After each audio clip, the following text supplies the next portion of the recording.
And which meeting? Her radio station. Oh, right, okay. Yeah. Which, by the way, we're going to have a very special broadcast. We're pre-recording it this week, but we're going to broadcast. She's going to broadcast it on Christmas Day at 5 o'clock, and it will be with Lama Kimberly.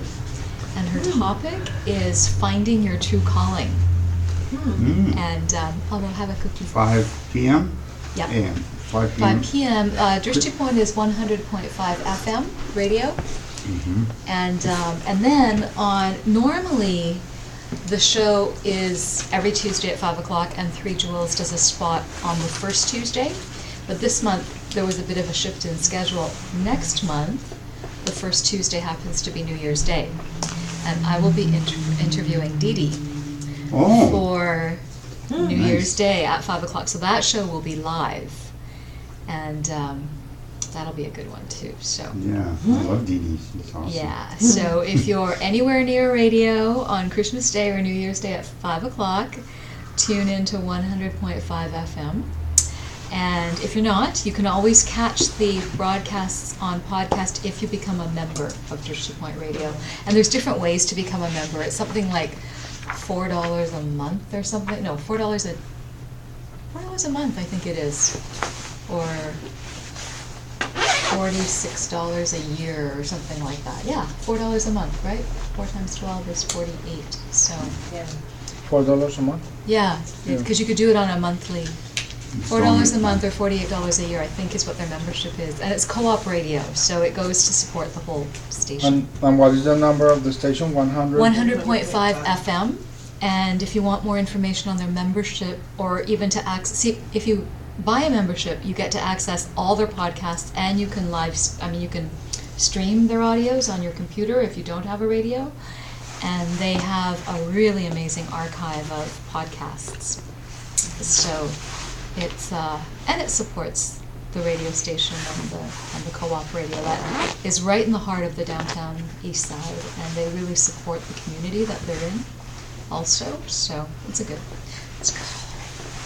So you guys all know about the Christmas party this Saturday from 6, potluck, music, dancing. Alra's going to do the potluck, music, and dancing, right? I have no luck, no pot. Well, your daughter can do the dancing. Yeah. Oh yeah, she's. You'll come and it will be fun. Exactly. Oh yeah, she'll love it. Yeah. Okay, let's start. Okay. Sarah, you want to start us off? You just have to say the first word. oh yeah, I know that one. Sashi. Sashi. Buki Jukshi Meto Drum Re-Raveling Shi Nyante Yampadi Sangye Shingdu Mikte Uwargi Drokun Namdak Shingla Chupashok Idam Guru Ratna Mandala Kam Niriyatayami. Just went off. Sangye Chudam Saki Chokdam La Jantu Bardu Dakni Kyapsuchi Daki Junyengi Pe Sanamki Drola Panshir Sangye Drupasho Sangye Chudan Soki Chokdam La Jantu Bardu Dakni Kyapsuchi Daki Junyan Gipe Sunamki Drola Penshir Sangye Drupasho Sangye Chudan Soki Choknam La Jantu Bardu Dakni Kyapsuchi Daki Junyan Gipe Sunamki Drola Penshir Sangye Drupasho.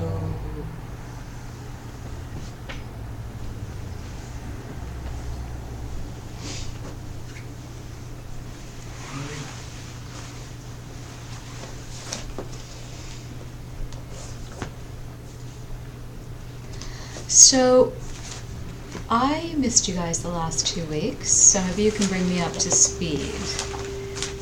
Do you remember what you did?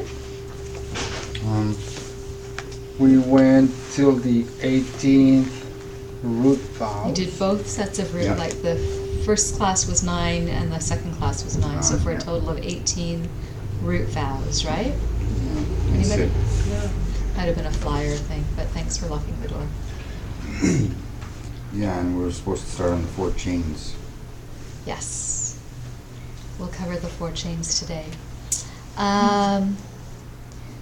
So, do you know why it's the root downfalls? Do you remember? Because As opposed to the secondary offenses, which is what we're going to be continuing on with. if you break them, then you cannot become a Buddha. And it's like, Right. But it's interesting, right? Except for 2 of them, you can restore your vows. You still can't become a Buddha in one lifetime, but you can restore your vows. But there are 2 that kind of it's like on that Monopoly game, do not pass go, go straight to jail type of a card. And that would be vow number 9 and vow number 18. Do you guys remember what those were? 9 was specifically about... It's actually the biggest mistake you can make in sutra, in the Wrong. open teachings. It's Yes. the wrong view. Wrong view. And what does Yeah. that mean? It's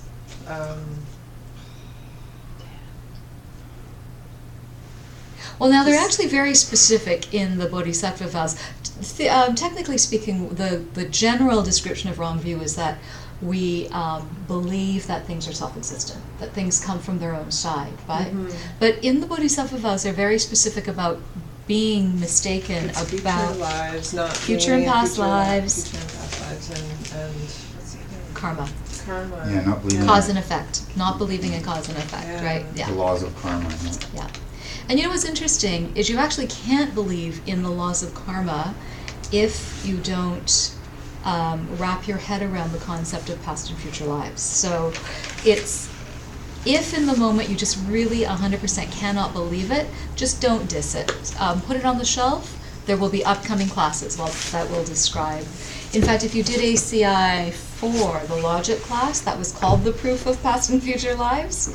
And if you haven't, that's a good one to go back and do. And then it'll be reviewed again. Yeah, I must have missed that one. That was because this is my second.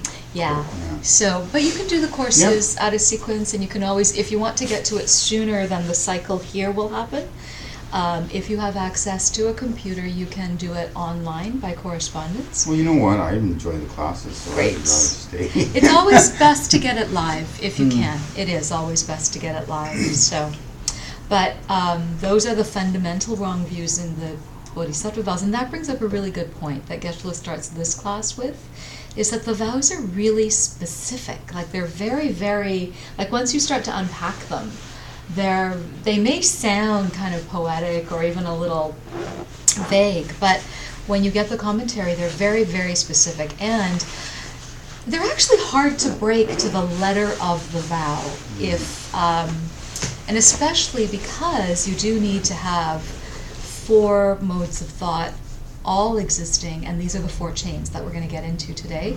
That's actually the good news. Like you can get, I mean, you don't even want to come close to breaking them, but in case, you know, it may seem so dire that these things seem like impossible to keep sometimes, but really, as long as you have any inkling of, oh my God, I think I'm not supposed to do this, or, you know, like any sort of regrets or any sort of sense that you know this is not in your best interest, then you won't be doing it with the 4 chains present, and you won't be breaking it completely, which may make it into a secondary break, right? Like if it's a primary break but you do it without the 4 chains, it becomes automatically a secondary, or you may be able to restore it a little bit better.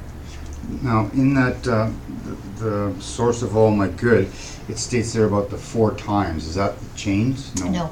So I don't understand what the 4 times are. That's okay. That's in another class. Okay. But yeah, good question though. But no, the 4 chains is actually there are 4 different mental states, 4 different thoughts you can have. Okay. Any other questions on the 18 root vows? That's something like if you're, I don't know how to ask this question, but like you're saying, like it's pretty hard to break these Completely. vows. But there is a connection between like, that's something that's similar to that, like us doing something that's similar to what's in these vows, like saying, I don't know, destroying towns. You know, It's like the concentric circle theory, right? Like Concentric. so I'm not saying it's impossible to, and the very fact that we're going through these vows so carefully is so that you will be equipped not to break them. Mhm. But it's a little reassuring. Don't take it as, oh, these vows are so easy to keep, but it's a Yeah. little reassuring that you do need these 4 chains in place. And once you understand what the 4 chains are, then it's another layer of protection against breaking the vows. But yeah, if you didn't know at all, it could be quite easy to break these vows. And that's why I think it was in the first or second class when I said, you know, we're really, really lucky to have this commentary in our own language, completely explained, so that, and it's a prerequisite that you must take this before you can be given vows. Also, just because you take this course does not mean you automatically have to take the vows either. But in our lineage, you really have to know what you're getting into. Whereas normally you get this, you can actually buy your vows. Like you can buy a blessing, right? Like you go, you pay your money, you get the blessing of the Tibetan prayers, and it really is a blessing. But then you've committed to something that you have no idea what it is. And you know, you could very much be breaking them without knowing it. So that's why we go through such detail. So it's not that you can't break them. Yes, of course, you can. And awareness is half the battle.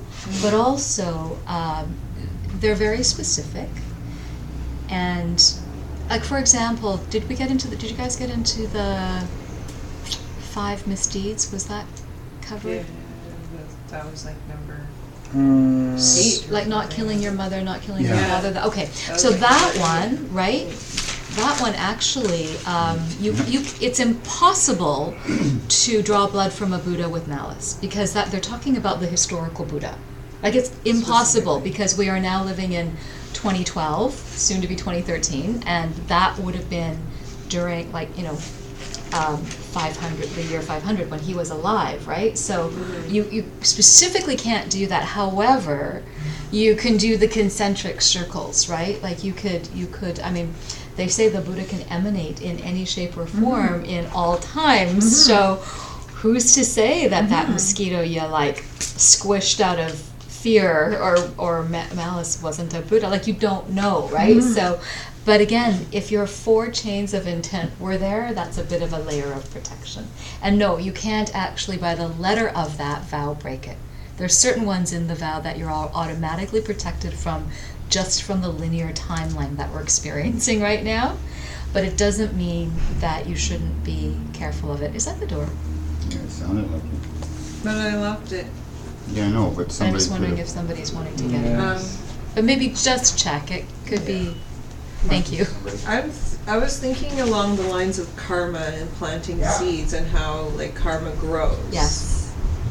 And like, is that, like, I don't fully understand the concentric circles and how Well, that relates. the Like, is it in relation to karma? Is It that what is. that is? Yeah. It is. Okay. It's all relation to karma. And you know that any movement of your mind is raw karma, right? Any movement. And we do 65 in a finger snap. So you could say it's all karma, right? It's all cause and effect. So you could think something one day, and it could end up. Well, actually, it's probably okay. I'm following you now. Now that I'm saying it out loud, Yes. it's like it's highly unlikely that I'm going to end up doing, even though I Look thought who's that. here, Sarah. Hi. The new Canadians. Missed you. Did you pass your exam? I didn't know. They said that was in 3 months. Okay. It's in 3 months. I Oh, know. so tell her. They tell you in 3 months, or you don't get to write it for 3 months. Okay, you Oh, want to I grab gave it another already. blanket Yeah. and mat? Well, we're glad you're We put your here. blankets away. Yeah. We didn't think anyone else was coming and that we were going to have a very teeny tiny class. So I made everybody come up to the front and we put all the blankets away. Actually, there's one right here One right already. there. You just need one more. One more. And we were just reviewing the last couple of classes, which was about the 18 root vows. Okay? So those are the biggies. Like the 18 root vows are the sort of the critical ones, but then we still have more than 40 secondary vows to go over. Someone else is here. Really? Yeah. Really? Someone else is here? You're like packing down the class. We're doing something All naughty. in first row. Yeah. Ah. I'm just gonna make the circle bigger and everybody could be in the front row. We can open the door or closing it? No, No. lock it. We'll lock it. Thank you. Yeah, I think that's it. Yeah, the last thing you want to do is go down for and have no shoes. It wouldn't be a fun time going home tonight. No. Okay, 1 second here. I'll get some water. I heard someone there. I think we're okay. Come on in. Where's John? He's got the night off. Oh. He covered for me last week, so and the week before. He's preparing for Saturday night. That's right. Are you guys coming to the Christmas party on Saturday? That's when my birthday is. Well, then Or Friday. you should come for your birthday. Yeah.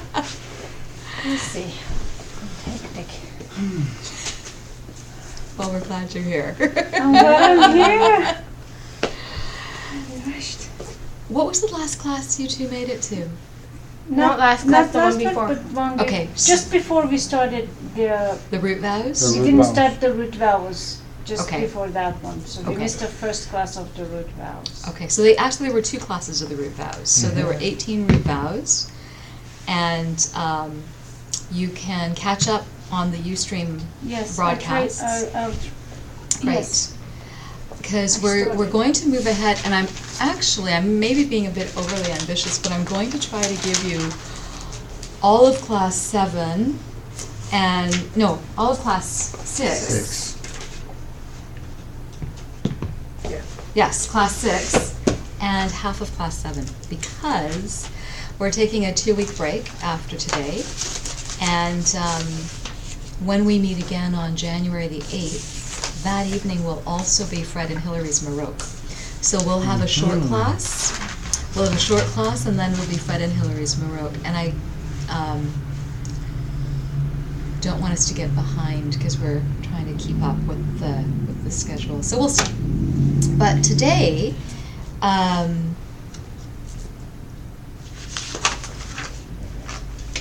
actually, so class 5 and 6 were about the root vows. Sorry, class 4 and 5 were about the root vows. Class 6 is actually about how your vows are lost and how they're restored. Yes, we were there. Okay. Yes. No, that's this class. Oh, Yeah. We talked in the overview at the beginning, we talked Yeah, I about think how so. some of it could be lost, right? But today we're going to go over the specifics of that. And then if we make it through to class 7, we will start the secondary vows. Okay? All right. So we were just talking about some of the questions that came up in the root vows, and with the exception of 2 of them, vow number 9, which is wrong views, and what was vow number 18? We never discussed that. That was giving up the wish for The wish. enlightenment. Which is the Bodhisattva's Yeah. whole, yes. right? Mhm. Whole. There's 2 vows that you shouldn't break. That's right, and Number that's 9 and number 18. that's right. So those are the 2 that are the do not pass go card, basically, right? Yeah. Whereas the other 16 root vows, if you don't have what's called the 4 chains present, they're not as serious as completely severing your vows. Because as Dawn said earlier, the downfall is because if you break one of these root downfalls completely, you absolutely ruin your chances of reaching enlightenment in this life. What they say is actually you ruin your chances of reaching the first Bodhisattva bhumi, the first Bodhisattva level. Now, to get to the first Bodhisattva level, there's 10 levels altogether before Buddhahood. You have to have a combination of intense, great bodhicitta, and you have to see emptiness directly. Remember those two things that we talked about in the last course, in the Diamond Cutter course? Those things become not available to you in this lifetime if you sever those vows, which is why Buddhahood becomes impossible in that. So it's not just that Buddhahood is unattainable, it's that very crucial mystical transformative experience is beyond your reach in this life if you sever it. I think that's hail or rain. it's hail. Yeah. We've had some amazing. Did anybody see the rainbow today? No. There was seen this rainbows gorgeous before. rainbow today at about 11 o'clock over sort of in the northwest, and it was massive, and you could see the whole thing. It was really remarkable. Anyways, I get excited about rainbows. Yeah, me too. Reminds me about the Skitties from this commercial. Oh, the Skittles. Skittles. Oh. Skitties. Did you see the moon tonight? It was like surrounded by In an the- orb. In the Right? clouds, yeah. Yeah. Okay, back to class. So, that's really critical, not being able to achieve the first bodhisattva level. Bhumi is just the Tibetan word for level. Okay? And so that's one of the reasons why you wouldn't want to break your vows. The second one is because any virtue that you have amassed, Sarah, you were talking about karma growing, and we were talking about it in the context of negative karma, but good karma grows too. And what happens is if you sever your root vows, your storehouse of good karma freezes, doesn't grow. So it's impossible. That's the other reason it's impossible to get, because to see emptiness directly, you have to have great virtue, right? You have to amass a lot of really good causes, and no matter what you do, your karma is kind of put on hold, your good karma, whereas your bad karma can still accrue. So that's not a pleasant situation to be in. And it's not that you lose any virtue, it's just that it puts it on pause. So it damages this whole process that you're on with your spiritual growth, right? So you just don't want to go there. So what are these 4 mental states that we want to avoid, right? This is called the 4 chains. And if they're basically really crummy attitudes, you don't want to have these at all anyways, and you definitely don't want to have them in connection with the 18 root downfalls, okay? So the first one, oh, by the way, these come from, I believe these come from Master Asanga as told by Maitreya. Don't quote me on that, but I'm pretty sure that they talk about it in there.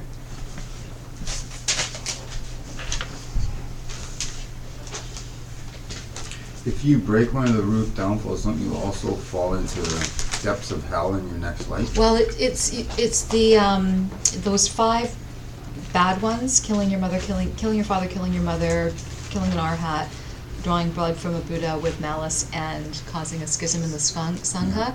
Those you do that, when you die, you go immediately actually to the lowest hell. They call When it they a say Ichi killing, hell. what kind of killing are they talking about? Physical Yeah. killing? Like actual Yeah. harming? Yeah, actual harm. So, but we were also saying that one of those things you can't actually do. You can't you can't draw blood from the historical Buddha now, because the historical Buddha is not, we're past the time of the historical Buddha actually walking the earth in the historical form, so, okay, but that's like 1 out of how many that we can't do, right? So if he came back with a mosquito and just out of habit, the mosquito bit and you just kind of smacked it. That's why we're talking about the 4 chains. Yeah, but it was So- just like a reaction. Well, actually, that reaction, right, is one of the reasons why we still get sick and we still die. Because the cause for our own death is that we have killed in the past. And something as instinctive, without thought. Or fear. Yeah, exactly. Right? Or aversion, right? That we do. That karma, if we don't atone for it in some way, does multiply. And there's another course where they did the math on killing a mosquito and not regretting it, not doing your 4 forces and stuff, and how quickly it multiplies. I don't have the numbers in front of me right now, but it does explain why either later on in life or in a next life or a next life, you might actually contract cancer or something. You know what I mean? It's like, and you wonder, well, where did this come from? And it's not something that you can trace back to that mosquito because you've probably completely forgotten, even if it was in this life that you even did that, right? Never mind the 30 lives ago. So, but it is one of those things, and yes, there is a direct correlation, but it doesn't mean that none of this is about guilt. None of this is about getting depressed about it. This is about knowing the causes of things and knowing that these vows can protect you. Just from the simple fact that you'll have much more awareness. So it is important to know what these 4 chains are, and these do actually come out of the Abhidharma Kosha. That's actually the source, treasure house of knowledge. So the first one is that you don't think you're doing anything wrong. Okay?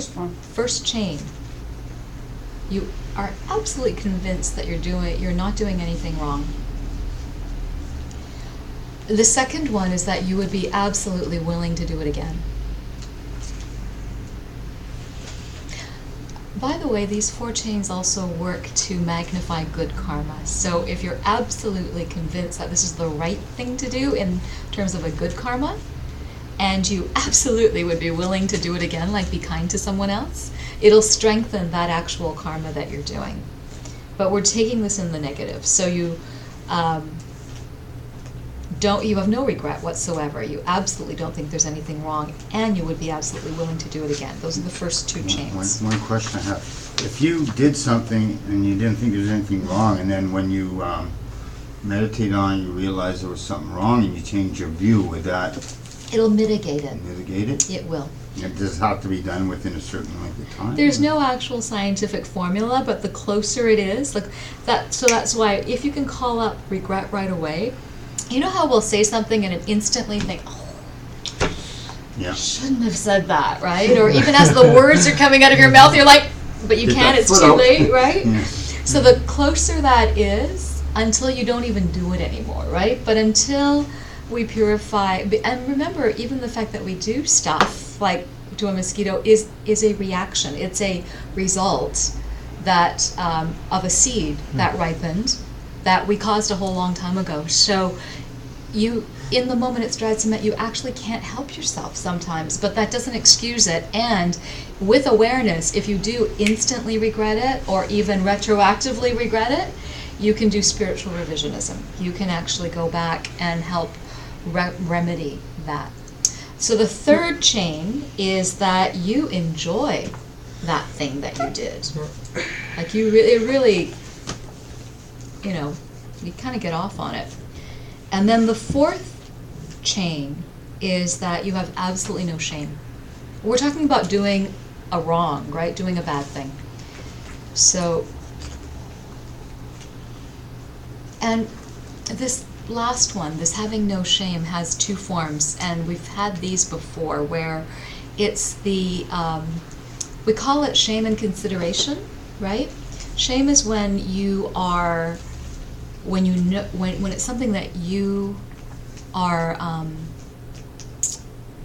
you don't want to see yourself doing that. That's it's how you feel about yourself is shame, and consideration is that you wouldn't want to disturb someone else's mind by having them see you do that thing. That's the consideration of someone else's mind stream.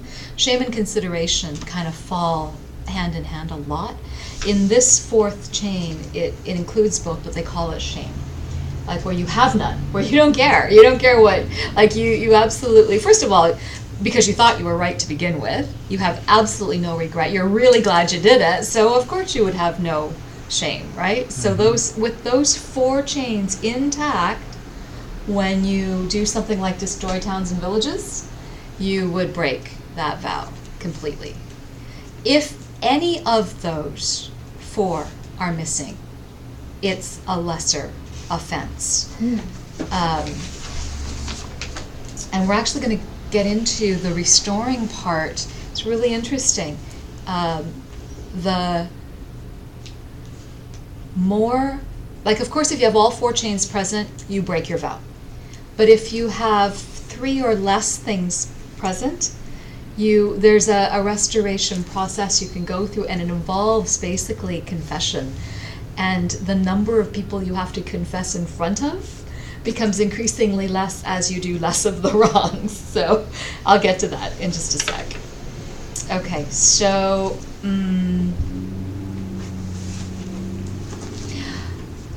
so kind of answering your earlier question, Dawn, if in any stage of the commission of a deed you have any sense of maybe this isn't right, or I don't feel good about myself doing this, or whatever, like any sort of inkling of a thought that isn't one of those 4 chains, or is the opposite of one of those 4 chains, then it's not a complete break of the vow, okay?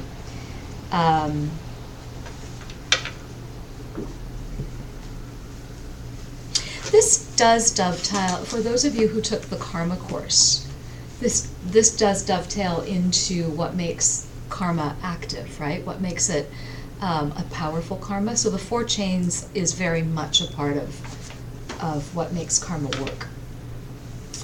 Okay.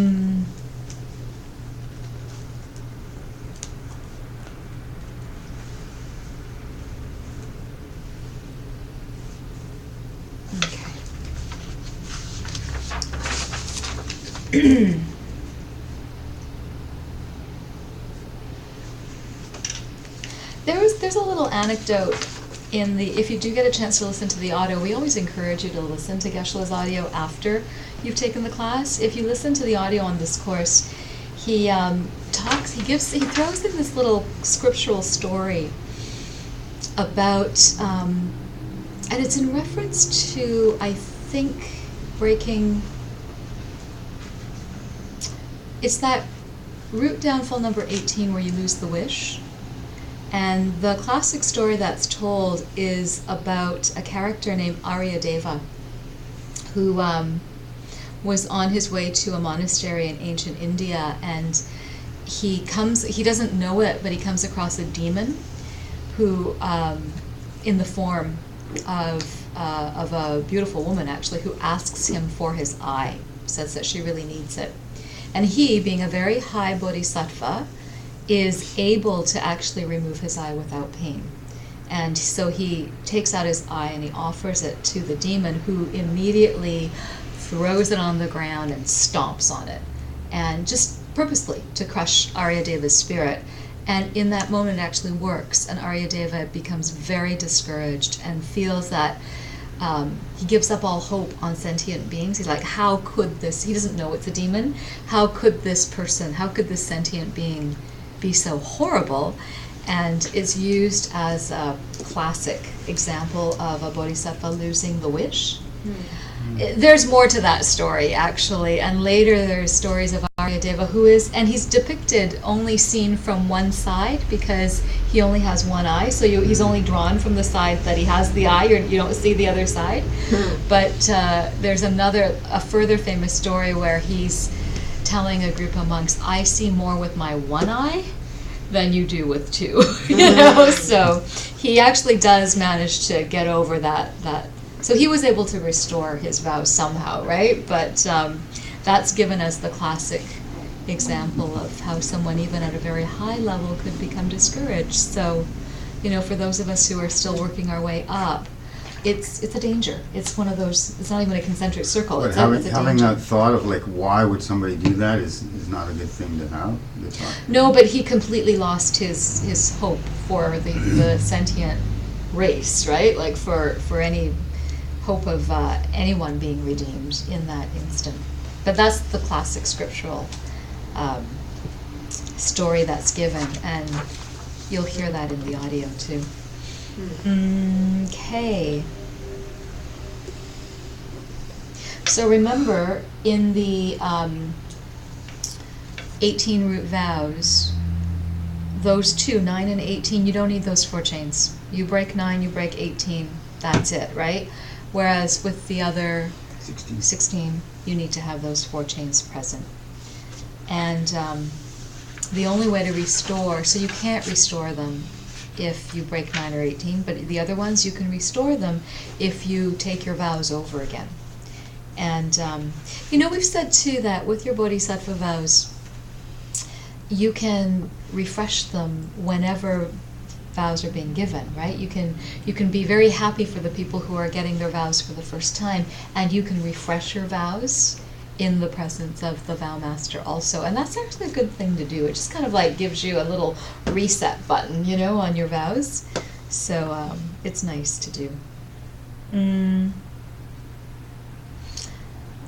You do have to hold on to the wish, and you do have, it's really important with all of this, the worldview thing is understanding karma and emptiness, right?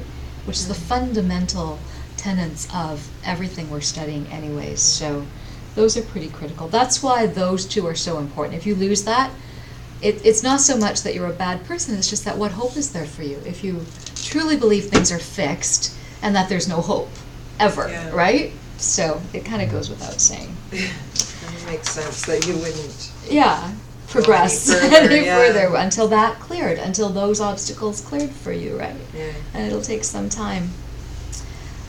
So remember I said that depending on how badly you broke it, you can restore it, as long as it wasn't completely broken, you can restore it. But say you've got 3 of those 4 chains in place, then it's called a medium impurity.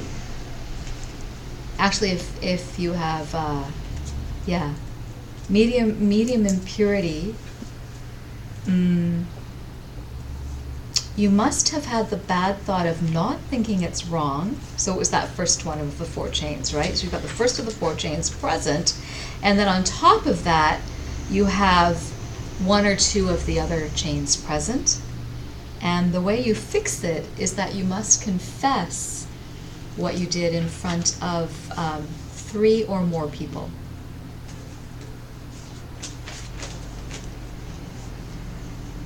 If you break any of the chains except for the first one, and what was the first one? You don't think you did anything wrong. Right. So if you do think you did something wrong, then it becomes a small impurity, and it's okay just to confess in front of 1 other person.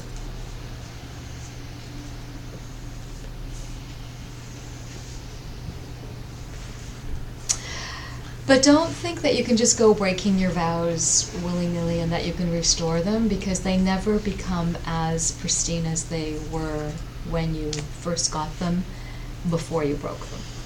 So the best remedy is just to not break them, right? Well, if you keep doing it, then there is no regret in it. You just kind of think you're getting away with it. It becomes a bad habit, right? But the reason that comment is in there is that this is different from just what the Western world thinks of as confession, where you just say a few prayers and you're done. But it's not like that. It's I think it's more like having a witness what you've done and keeping yourself accountable for it. Absolutely. Because if you break it again and I go again to him, oh, so I did it, and then third time he'll just go, Yeah, whatever. yeah. Yeah. So it doesn't actually. That's right. Sorry, Okan has a question. You know how you meet someone and it's like your first time meeting them, but they all of a sudden just don't like you. Is it because maybe you harmed them sometime in your past lives? It could be, it's not necessarily that you harmed them, but it is from some sort of lack of consideration. Absolutely. See, do you guys remember from the Karma course? Karma is what they call Shinto-kokyo, deeply, deeply hidden. So the exact karma is impossible, but yes, the general karma is that you would have dissed someone else, or you would have been inconsiderate of someone else for someone to be inconsiderate of you. Doesn't necessarily have to be that person. They're just the delivery system. right? For Yeah. that karma to return to you. Yeah. Don, you had a question? If you confess in front of 3 people, you still have to take your vows over, though, right? You do. Yeah. Yeah. So there's a bit of work to do for this stuff. So, but yeah. And I'm giving you like the monastic or the classical reasons and the ways that you would break a vow and then restore them. So now, what's really important to remember here, and you guys might remember this from the Karma course, is the 4 forces. Has anyone not heard of the 4 forces? Everyone's heard of the 4 forces? I don't know. We even did a little puja at the I end think of... we did, but Okay, so the 4 forces was spoken by Lord Buddha, actually. And these are 4, again, thoughts, attitudes that you really, really want to put into place immediately to mitigate a bad karma, or to even try to switch it around right away. Sooner the better, but if you didn't know you did something wrong, and now you're thinking, well, I must have because this is the result I'm experiencing, you can still do the 4 forces on a general cause. So here's the 4 forces of purification. So this is to purify bad karma, okay? The first force, and sometimes these are called different names, but the classic one is the basis force. The first one is called the basis or the foundation force, and this is where you reassert to yourself your idea of, basically you go for refuge again, like you reassert your belief in emptiness and karma. You really recommit yourself to the understanding that you do believe in the 3 jewels, in the fact that it is possible to see emptiness directly, that people have done it, that those who have done it are the true Sangha jewel, that the actual seeing emptiness directly is the true Dharma jewel, and that you need all of that to eventually become the Buddha jewel, right? So you reassert your understanding, no matter what level it's at. You reassert your belief that this stuff can work for you, and that's your foundation. It's the foundation upon which you can stand up again. So that's why they call it the basis. So I'm going to run through all 4, and if you still have a question, you can ask me after that. The second one is the what they call the destruction force, and this is where this is the intelligent regret part. So this is where you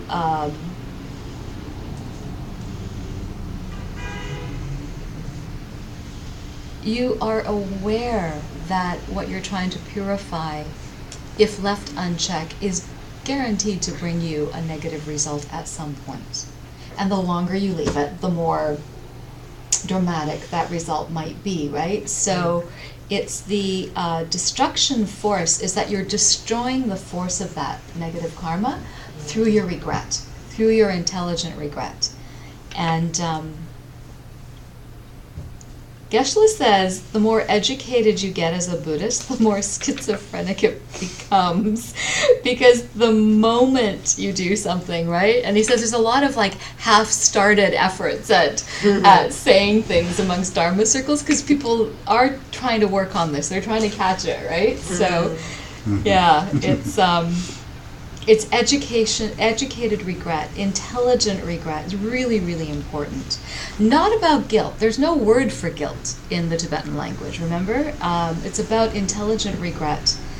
If you are truly an educated Buddhist, you know that if you do something like diss someone else, it's going to result in someone dissing you in the future. It's going to.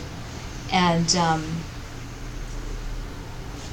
it's one of the most powerful things for destroying the power of a bad deed, which is why it's called the destruction force. The third one is restraining force. This is where you resolve not to do it again. But they do say you should set a realistic time limit for yourself. If you say, I'm never, ever, ever going to get mad at my mother ever again, you will probably add lying to your list of offenses. So if you say to yourself, okay, I'm not going to speak badly back to my mother for the next 2 minutes, and then set your clock. Maybe you avoid her for 2 minutes, like it's just whatever you need to do. And then after you finish that, you dedicate the fact that you upheld that, right? That's a really good little thing to do. It's not part of the forces, but you set yourself a realistic timeline to restrain yourself from doing something. And then that just is a really strong force also. But setting that reasonable time limit is important. And then the fourth one is the antidote force, which is the makeup activity. You do something to make up for the thing that you did. So say you're having an issue with someone not speaking well of you or being nasty to you in some way, then a good antidote, and again, it doesn't have to be to that person, but a good antidote would be very careful about how considerate or inconsiderate you are to others, and make it a point, make it a practice, make it an act of truth that for the next hour you're going to do your best to be considerate to 3 people, or to, you set a realistic goal for yourself, but you do some sort of makeup activity, and you do it. You actually do it. Maybe I'll buy flowers for my mother instead of, obsessing about what she said to me, or something like that, right? And then you'd actually do it. And that's the antidote force. The best antidote you could possibly do is to study emptiness. Get really good at your understanding of emptiness. Because if you perfect your understanding of emptiness, you won't do the other stuff. It's impossible, because you would know so much better immediately. Okay, so those are the 4 forces. If you have any danger of the 4 chains being in place, make sure you've got the 4 forces to counteract it right away. But the 4 forces are useful for any bad karma that we feel we're suffering from. And the proof that you're suffering from bad karma is if there is anything unpleasant or disruptive in your world at all. If you have any sort of negative experience, if anything is irritating you or making you feel sad or making you feel depressed or making you feel anxious, it is the result of a negative karma. And so it's something that you can, even if you don't know what the exact cause is, you can work on the 4 forces in a more general way. And it's good to do, if you have a specific problem that's pretty annoying, it's good to work on it in your book, and to work the 4 forces in your book, and or even the antidote, or even trying to think, see, here's an example of using the antidote of emptiness. What is this trying to teach me? What am I supposed to learn from this person? I don't get it. They really feel like they're coming from their own side, but I know everything I've studied tells me they're not. It really feels like they are. How is it? Like, even if you're asking yourself those questions, you are contemplating the emptiness of that person or that situation, and you're working the antidote. As Even opposed if no to, answers come. even if no answers come in the moment, because what you're not saying is, oh, that's so-and-so, and, they did this, and then they did this, and then you know what, they did this, right? Like, you're not doing that. Yeah. You're thinking, whoa, like, what could possibly, and it's not because I said this or that person did that. I know that. Those are not the causes. Those are the apparent causes. Like, why would I be experiencing this? And then you're really starting to look at the emptiness of things. So that's one of the most powerful forces that you could, and that's why we do all these studies. Like, really, have you noticed the recurring theme in everything you've taken so far is understanding emptiness and karma, right? Like, goes back to the pen thing again. Goes back to how kind have I been to others. It's all the same thing, only we need to hear it in different ways. We need to be able to figure it out on our cushions with different approaches until we finally get it. And that whole exercise of at least trying to understand it is getting you there. Okay? I just want to say something, because you said the pen. I was watching a movie a couple days ago. Mm, did not even cross my mind. In the middle of the movie, the girl was watching she was watching a channel in which Geshe Michael was on the TV Seriously? talking about the pen. What were you watching? I just couldn't believe it. Wow. I think I streamed it from Netflix, or it was I forgot even the name of the movie. It was interesting, That's and bizarre. he's there with his robe and the long hair, and he's talking about the pen. Wow. And I I wonder just what couldn't movie believe that it. is. Like, I was just like, what a catch! Listening there, and I was just thinking, Hey, you need to remember what that movie are you was. trying to say something? That's cool. That's What was very, And very it cool. was just a brief, like, few minutes. You don't But remember it the was- movie you were watching? I will probably track it back, and that's all it was. That's the part. I don't think he came out in the movie after that at Yeah, all. no, but that's But really amazing that Just that part. it's in there. I'm curious. See if you can I will figure take it a out. look. I'd like to know. Yes. I love that. I will find it. I really do love that. Did you remember your question, Don?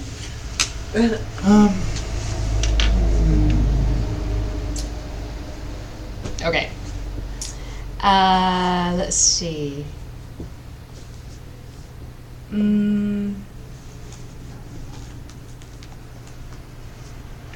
The other reason why it's important to understand emptiness, not only is it the most powerful antidote for bad karma, but if we truly got emptiness, the fact that everything is pure potential, the fact that nothing is fixed from its own side, if we truly understood that we were at cause for everything in our world, we would have the best morality.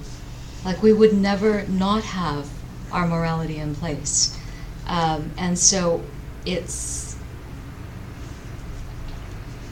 the thing that protects your mind from really bad habits that we've come into life with, right? And really, that's another word for karma. It's just a habit. It's Moment of just sanity. it's just something that we've done for since beginningless time, they say, right? And we just haven't known any better before. And now we're finally being told, whoa, whoa, whoa, whoa, whoa. You yell at someone, you are going to get yelled at. And it's not that that hasn't been said before, but, you know, Yeah. it's like, it's really giving you it in a cause and effect way, as opposed to, you should do this, right? Because that never works for anybody. It's really, actually, if you want to boil it down, understanding karma is understanding what's in it for you.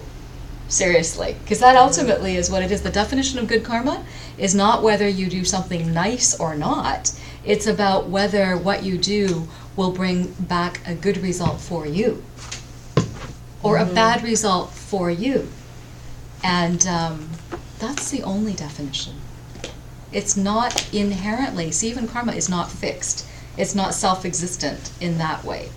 The laws of karma do work in a specific way, in a similar way for all beings, but even karma itself, emptiness itself, is empty. Neither are fixed from their own side. So basically what that means is two people did the same thing and they would get different results. The karma could be different from doing the same. Well, it's if they did exactly the same thing, that karma will bring them, Exactly. well, it will bring them the result that cause is supposed to bring them. But because no two people are exactly alike, there will be a whole bunch of other causes that ripen or results that ripen very, very closely. Yes. But the fact that we all seem to experience a similar thing, like this room or these teachings, we're all experiencing it individually. But the fact that we seem to be sharing an experience, means that we've all planted individual karmas that have resulted in what appears to be a very similar result. So those karmas were probably fairly similar. But it's not the same thing, and it's not a shared cause, and it's not a shared result. But there are similarities. Yeah, so even if you try to do the same thing, there'd be different thoughts behind when you're doing it and everything else. which would make it There's different. so many yeah. reasons, and that's So- why the deeply hidden part. When you're enlightened, they say this all becomes very clear, and you understand perfectly what causes that particular spot in that location on that floor right there for you. Yeah, it gets that specific. But don't get distracted by the details, because that's not the point of understanding karma either, right? But really, it is about cause and effect, and even understanding it in the broad strokes is a step in the right direction. But you can't actually truly understand karma without understanding emptiness. They're two sides of the same coin. And they actually say that this idea of emptiness is easier to grasp than the true workings of karma, because it is so layered and complex and complicated, and there's so many elements about it. It's not just one aspect. You know, with karma, there's the there's the existence that you're projected into, like you're thrown. They call it a throwing karma, but also there's the way it manifests can be through your experience.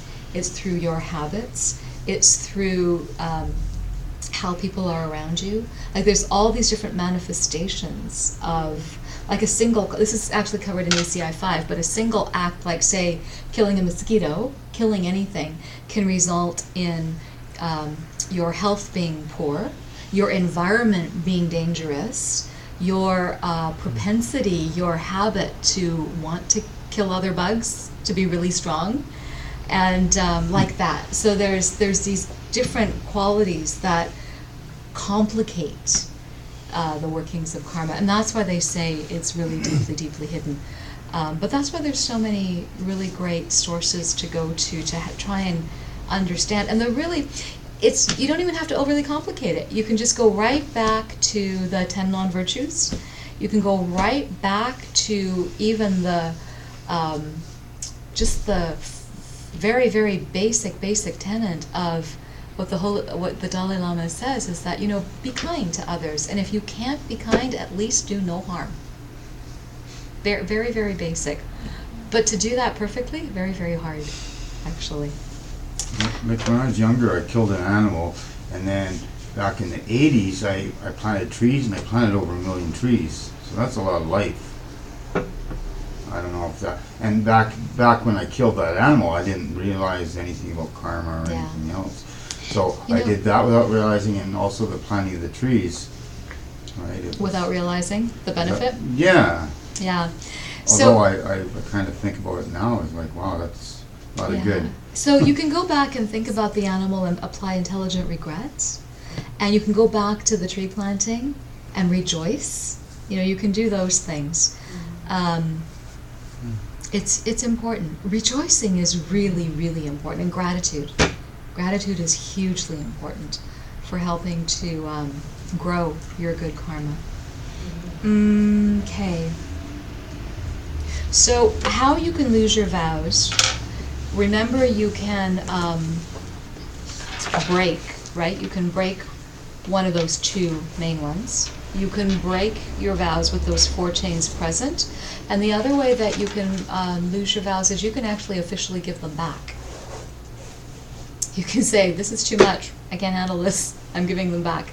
But that's quite a big deal, because then you're actually taking yourself out of the spiritual race towards enlightenment for now, right? But that is the third way that you can lose your vows, is you can give them back formally to the person who gave them to you. Okay, so let's The say breaking one of the 9 or 18, Yeah, wouldn't that break 18? giving your vows back? Mm. Not necessarily. But either breaking 9 or 18, that's considered one. The other one is if you break any of those others with the 4 chains present. Oh. And the third one is if you actually just gave your vows back formally.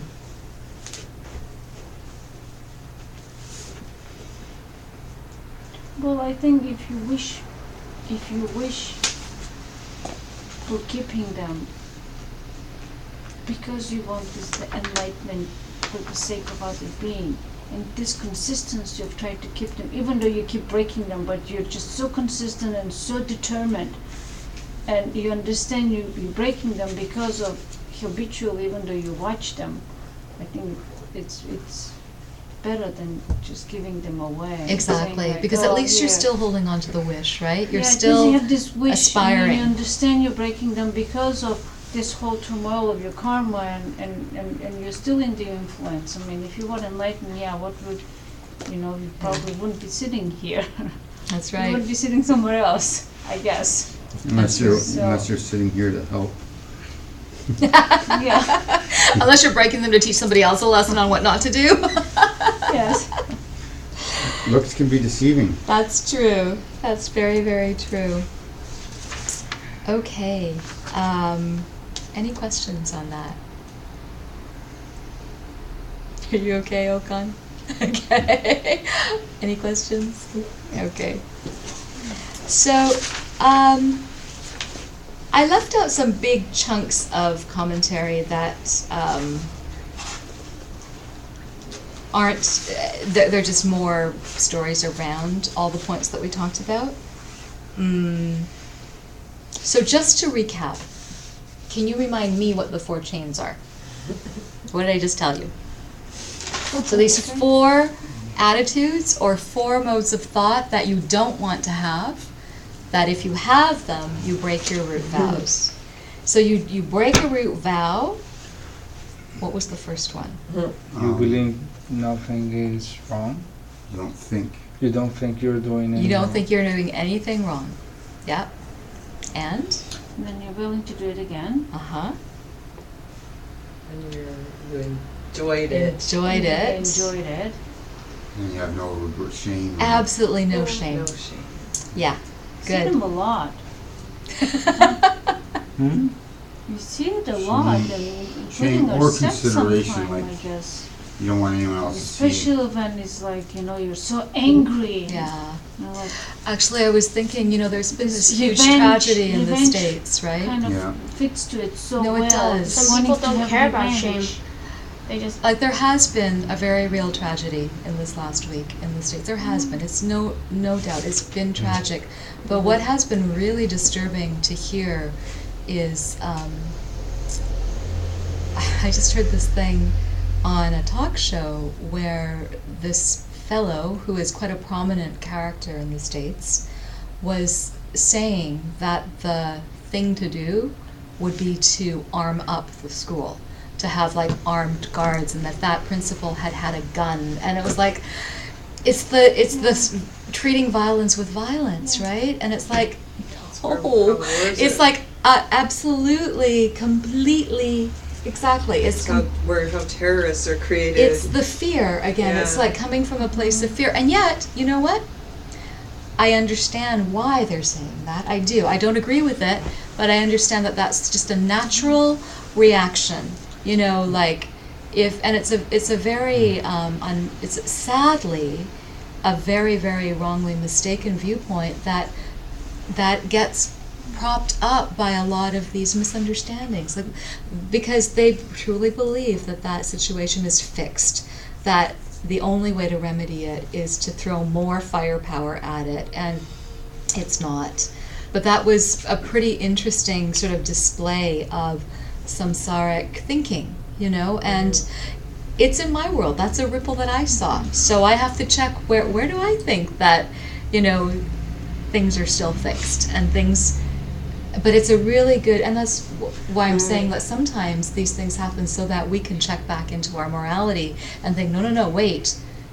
We have to love each other more. We have to be kinder to each other.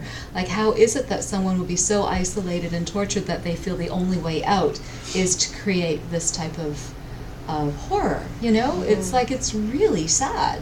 And it's the saddest thing that is happening more and more and more, and it's because of the way people are treating each other, and it Yeah. just expands, the ripple effect. It is. And the karma gets worse and worse and worse and worse, 10 times worse. Yeah. But the violence that we see out there is a reflection of our little, right? So we have to fix this, and we have to fix it pretty powerfully. But you can. Actually, everyone who's in this room has the tools. And you start by really understanding this type of stuff. That is actually something that you can do, and something that will help the world and will help all beings, you know? Okay. So now a question pops Yes. into my head. It's not about that. So one, to me, I mean, can you think of an example where you would not think something is wrong? There's I'll nothing give you wrong? a classic example. No, and you wouldn't, I mean, you might have consideration, but I presume if you don't think you did anything wrong, you wouldn't have shame. I'll give you a classic example of where murder was actually done for the right reason. And it's a story of Lord Buddha, of one of Lord Buddha's former lives. He was on a ship. I think he was the captain of the ship. And he was already a very highly evolved bodhisattva. And when you get like past the first level, all the way close to the 10th level, you gain these abilities to read people's minds. And this actually is a meditative skill that you get. And he was a very, very high, he wasn't a Buddha yet, but he was a very high level bodhisattva.